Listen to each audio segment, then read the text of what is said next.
South Africa is what, 75% black? Is that correct? 80%? Maybe Yeah, more? that's right. Right. And so explain to me, like post-apartheid, outside of the land ownership, maybe there's a business element.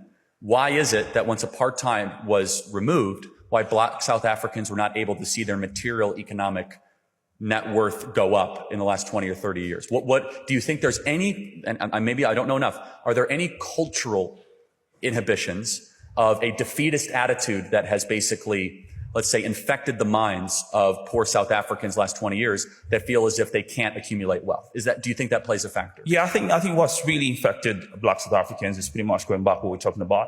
Obviously, from the colonial background that I just gave you, and we see a lot of like neo-colonialism, you control the supply chains, and you own 72% of, agricultural farmland. How do you expect the majority black people to improve their lives and their outcomes when you pretty much control everything? Enough. And so this is a sloppy but best example I can give. Is that fair? I'll do it. So just grant me some mercy here. What percentage of American land is owned by Asians?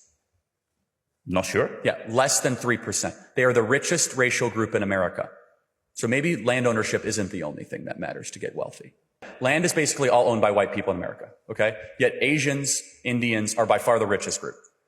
So why is it that this particular group that happens to own the land and the supply chains, and we've admitted it's very hard to run this land, very hard to run this idea of farming in South Africa, it feels to me, I could be wrong, that it's a group of resentment-driven politics towards a group of people that own land instead of opportunity and empowerment-based politics, talking to the black majority about how they could build a better life for themselves instead of taking away other people's stuff. I don't know South African law enough. I don't know if it's a free market-based. I really don't. I'm not just playing cute. But as a general operating principle, it's very bad to build a political movement around taking other people's stuff because you're obsessed with what you don't have instead of the mental energy to create what you want and what you think you deserve. So my postulation, and I'm glad you admitted it, don't say kill the Boers. Bad. We should say that. It has created real deaths and real harm.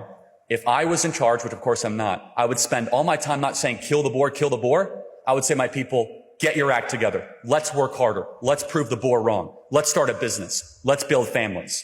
One is driven in resentment and greed and envy and confiscation, and one is rooted in creation and entrepreneurship and optimism. I'd like to see the latter.